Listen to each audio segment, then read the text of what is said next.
આપણું કામ દેહનું નથી, આત્માનું છે. તો દેહને માટે કષ્ટો વેઠીએ, દેહ માટે અપમાનો વેઠીએ, તિરસ્કાર સહન કરીએ અને પાછું કામ ચાલે છે. તો આ આત્માના કલ્યાણ માટે છે. તો આત્માના કલ્યાણ માટે તો આપણી દ્રઢતા એવી હોય છે, ગમે તે થાય પણ ભગવાનને રાજી કરવા છે, ભગવાનને સંતને પ્રસન્ન કરવા છે. કારણ બે થકી કલ્યાણ છે. ભગવાન મળે તો કલ્યાણ, કાં સંત મળે તો કલ્યાણ. એના બે વતી જ કલ્યાણ છે. એ દ્રઢતા કરવી, એના સામું જોવાનું. કરીએ છીએ, સેવા કરીએ, ભક્તિ કરીએ, સત્સંગ કરીએ, કથા વાર્તા કરીએ, જે કંઈ કરીએ છીએ એ બધું એ રાજી થાય એને માટે, કોઈ વ્યક્તિ માટે નથી કરતા. હવે પોતાના કલ્યાણ માટે જ કરીએ છીએ.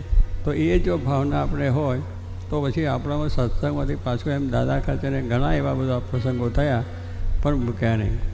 એના કુટુંબમાંથી એને ઉપાધિ થઈ, એના સમાજમાંથી ઉપાધિ થઈ, સમાજમાંથી નીકળી ગયા. આ બધું ઘણું એમને થયું. એટલે પછી શ્રીજી મહારાજે એને એક દિવસ કહ્યું કે દાદા, મારે લઈને તને દુઃખ આવે છે કે અમે અહીંયા રહીએ છીએ અને એને માટે આવે છે કે આ સ્વામિનારાયણ અહીં રહ્યા છે અને દાદા ખાચરની બધી મિલકત લઈ જાય છે અને આ રીતે તને મારી માટે બધા પ્રશ્નો આવે છે. તારું મહત્તા વધે છે, મારી સેવા કરે છે એટલે તને લોકોમાં તારી નામના વધે છે. તો એટલે માટે કરીને પણ ઈર્ષાથી કહે છે. એટલે દાદા ખાચર કહે, મહારાજ મને જે કંઈ દુઃખ આવે ભલે આવે, સમાજનું આવે, દુનિયાનું આવે, બધું આવશે. એ બધું અમે સહન કરીશું તમારા પ્રતાપે, પણ તમારો વિયોગ સહન ન થાય. તમે અહીંથી આ દરબારમાંથી જાઓ એ અમારો પ્રાણ તમે છો, અમારો પ્રાણ છો. તમારે લઈને અમે ટક્યા છે, બોલીએ છીએ, ચાલીએ છીએ, કામ કરીએ. માટે એવી દ્રઢ નિષ્ઠા હતી. તો શ્રીજી મહારાજ ગઢડામાં 30 વર્ષ સુધી રહ્યા. આવું બધું પ્રસંગો બનતા તો પણ દાદાને જરાય મહારાજ વિશે જરાય શંકા નહીં, જરાય અવગુણ નહીં, સંતનો અવગુણ નહીં, હરિભક્તોનો અવગુણ નહીં. આવે બધાનું સારું સન્માન બીજું ત્રીજું કરે. એવી દ્રઢતાનો સત્સંગ કહેવાય, જીવનો સત્સંગ જેને કહેવાય. દેહનો સત્સંગ હોય બોલાવે ચલાવે એટલે આનંદ થાય, માન સન્માન આપે એટલે આનંદ થાય, પણ કોઈ અપમાન થઈ જાય તો પાછો વધી જાય. દેહનો છે, મારો દેહને આમ કેમ કહ્યું, મને કેમ વ્યવસ્થા ન થઈ, એવા વિચારો આપણને આવે. એને માટે આવતા જ નથી. અહીં આવીએ છીએ એ આપણા જીવના કલ્યાણ માટે, ભગવાનને રાજી કરવા માટે તે થાય કરે. તો પછી શું કે જીવનો સત્સંગ થાય એટલે કોઈ દિવસ એને વાંધો આવે નહીં. દાદાને જીવનો સત્સંગ કરો.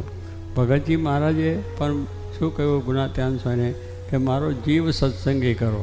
દેહનો સત્સંગ મારે નથી જોતો. દેહમાં તો મને દુઃખ આવશે, અપમાન થશે, તિરસ્કાર થશે તો મારો સત્સંગ જતો રહે. પણ મારા જીવની અંદર એવું દ્રઢતા થઈ જાય કે કોઈ દિવસ મને તમારામાંથી પ્રીતિ ટળે નહીં, સત્સંગમાંથી પ્રીતિ ટળે નહીં, ભગવાનની ભક્તિમાંથી પ્રીતિ ટળે નહીં.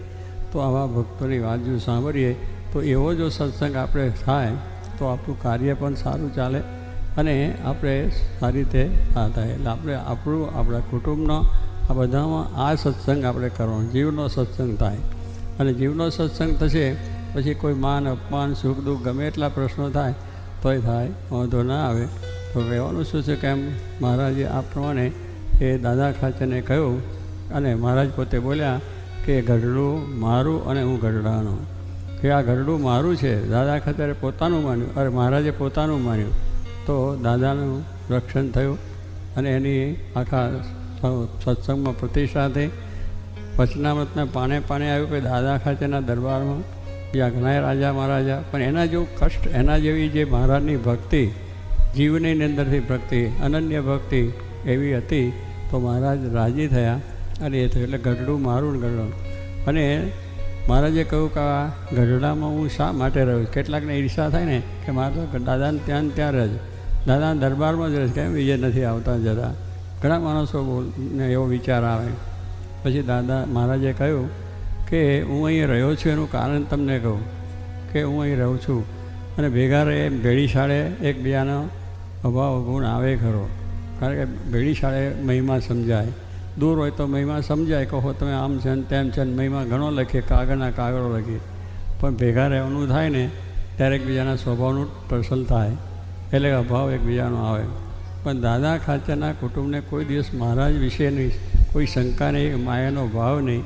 દિવ્યતા ને દિવ્યતા. પ્રસંગો ઘણા બન્યા કર્યા તોય પણ મહારાજ થકી પણ અપમાન થયું છે તો એને એમ નથી થયું કે મહારાજ મારું અપમાન, હું આની ભક્તિ કરું છું મને કેમ આમ બોલાવ્યું, એવું કોઈ દાડો વિચાર નથી આવ્યો.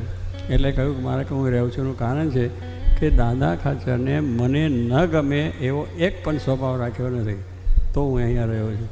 આપણે પણ ભગવાનને રાખવા છે, આપણે પણ આપણો સત્સંગ દ્રઢ કરવો છે, તો આપણે પણ આ જ વિચાર કરવો છે કે આપણા આ કાર્યો જે કંઈ કરીએ છીએ એમાં ગમે થાય, પણ મહારાજને નથી ગમતો એ નથી કરવું. મોક્ષ એના માટે એની પાસે લેવો છે, બીજા પાસે લેવો છે તો બીજાનું શું કામ જોવો છો? અહીં જોવા ક્યાં આવ્યા છે? આપણું જ જોવાનું છે, આપણા સ્વભાવ ટાળવાના છે, તો આપણું કામ બરોબર થાય. પાછું એકબીજાનું જોયા જ કરે, એકબીજાની વાતો જ કર્યા કરે, તો તમારો પ્રોગ્રેસ ના થાય, તમારું આ શાંતિ પણ ના થાય, બધું થાય. દિવ્યતા જુઓ, મહિમા જુઓ, કારણ કે મહિમાનો વિચાર કરો. દરેક ભગવાનના કામ કરે છે, સેવા કરે છે. અને મારા ગુના છે ત્યાં સુધી કહ્યું, આ બધા સમજે છે અને હું સમજતો નથી. આ બધા ભણેલા છે, હું અભણ છું. ભલે તારી ડિગ્રી મોટા મોટી હોય તો આ સમજે હશે તો વાંધો નહીં આવે. એટલે હું સમજું છું ને આ બધા તો કંઈ સમજતા નથી. આ તો બધા ગામડિયા છે, આ તો અબુદ્ધ છે, મૂર્ખાઓ છે. હવે એને મૂર્ખાઓ કે તમે મૂર્ખા થવાના. તો કહેવાનું શું છે કે એમ સામું આપણે જોવાનું કે આપણે સત્સંગ માટે આવ્યા છે, આપણી ભૂલો સમજાય, આપણા સ્વભાવ ટળે, તો મહારાજને સ્વભાવ મુકાવવા છે અને એ કરવું. એટલા માટે પ્રથમ 76માં મહારાજે કહ્યું કે ભગવાનને ન ગમે એવો એકય સ્વભાવ રાખવો નહીં. એ આપણાની અંદર જે દોષ છે એ ટાળવાના છે. ભગવાનને ગમતા નથી. કે શ્રીજી મહારાજ છે તો નતાને કહ્યું ને કે 4 પ્રકારની વાત કરી એની અંદર, તો કહ્યું કે મારે કે આ સ્વભાવ અમને ગમતા, ક્રોધી, ઈર્ષાવાળો, કપટી ને માની, આ 4 માણસ મારે કે અમને ગમતા જ નથી.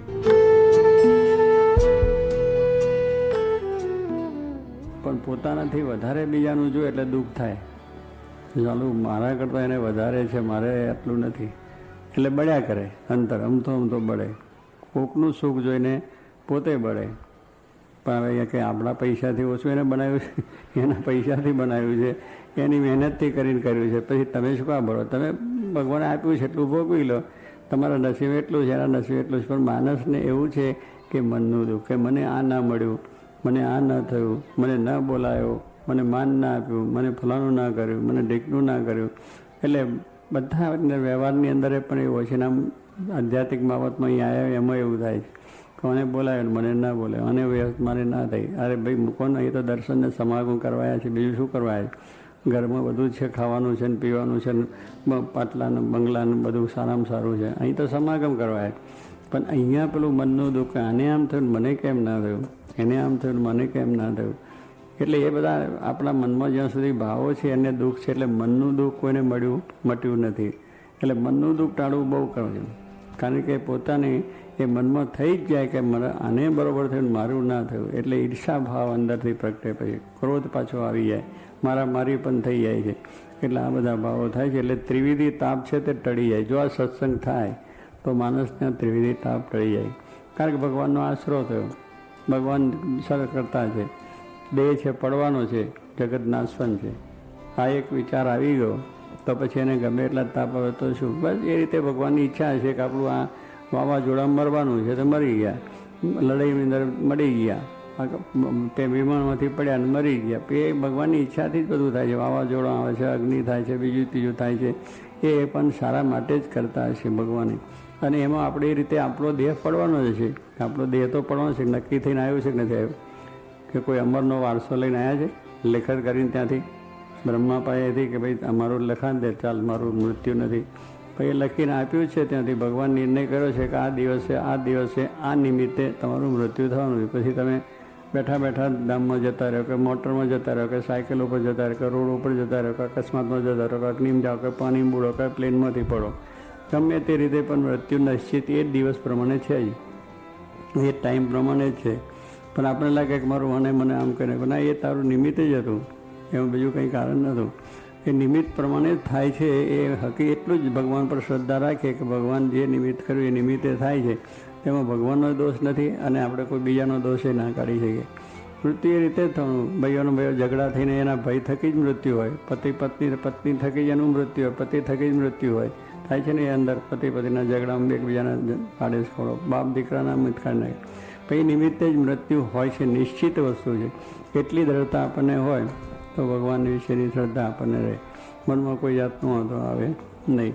તો સ્વામી કહે છે એ પ્રમાણે આ મૃત્યુ આવ્યો છે એટલે એ પણ ત્રિવિધ લાભ થાય છે. તો સર્વ રીતે આપણે ભગવાનને સર્વ કરતા માનીને આપણા જીવનની અંદર એવી દ્રઢતા રાખવી કે જેથી વાંધો એટલે મૂળ સુખ જ્ઞાન સમજણ આ બધું છે એની અંદર એટલી સમજણ રાખવી કે દેહ પડવાનો છે એ નક્કી છે. આ જગત છે એ નાશવંત છે, એ પણ નાશ પામવાનું હકીકત વસ્તુ. તો અરક્ષો શા માટે? જ્યાં સુધી ભગવાન રાખ્યા ત્યાં સુધી આનંદથી એનું સુખ લઈ લો. સંસારમાં રહી અને જેટલું આપણને મળ્યું છે એનાથી આનંદમાં રહી એ સુખ લઈ લો. પણ ખોટી બધા મનમાં વિચારો કર્યા કરીએ આમને તેમ અને એમાં દુઃખી રહ્યા કરીએ એના કરતાં સુખ્યા થવું. ગુણાત્યાન સ્વામી બીજી વાત લખી છે આની અંદર કે સુખ્યા થવું હોય તો દુખ્યાનો વિચાર કરવો. શું કરવું? સુખ્યા આપણે થવું હોય તો પૈસાદારનો વિચાર ના કરવો, સારો સુખ્યો છે એનો વિચાર ના કરવો, પ્લેનમાં ઉડતો એનો વિચાર ના કરવો. આપણે જે એના કરતાં નથી જેને પ્લેનને, નથી જેને ખાવાનું, નથી જેને કપડાં, ફૂટપાથ પર સૂતા છે, ભીખ માગે છે, શરીરે રોગ છે, દવાખાનામાં પડ્યા છે, એના કરતાં આપણે કેટલા સારા. ભગવાને આપણે શરીર સારું રાખ્યું છે, કોઈ રોગ નથી, ખાવાનું મળે છે, કપડાં મળે છે, રહેવાનું મકાન મળે છે, આપણે કોઈ બીજી જાતનું મુશ્કેલી નથી, ટાઈમે મળે છે. પેલા બિચારાને કંઈ મળતું નથી તો એના કરતાં સુખ્યા નહીં.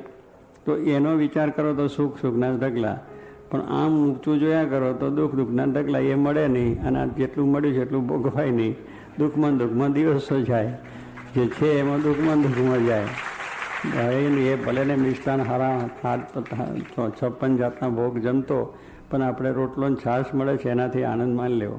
તો ભૂખ જશે ને પેલાની જોયા કરશો તો 100 વર્ષ ચાટો તો આકાશમાંથી કંઈ સ્વાદ આવે કરો. એમ એના મિષ્ટાનની વાત કરો તો આપણે નસીબ મળવાનું માટે રોટલો ને છાશ મરચું મળે છે, ખાઈને ભજનની ભૂખ તો કાઢો. એટલે આનંદ કહેવાનું શું એ એટલો આનંદ છે. પણ આ માણસનો વિચાર છે કામ જોયા જ કરે.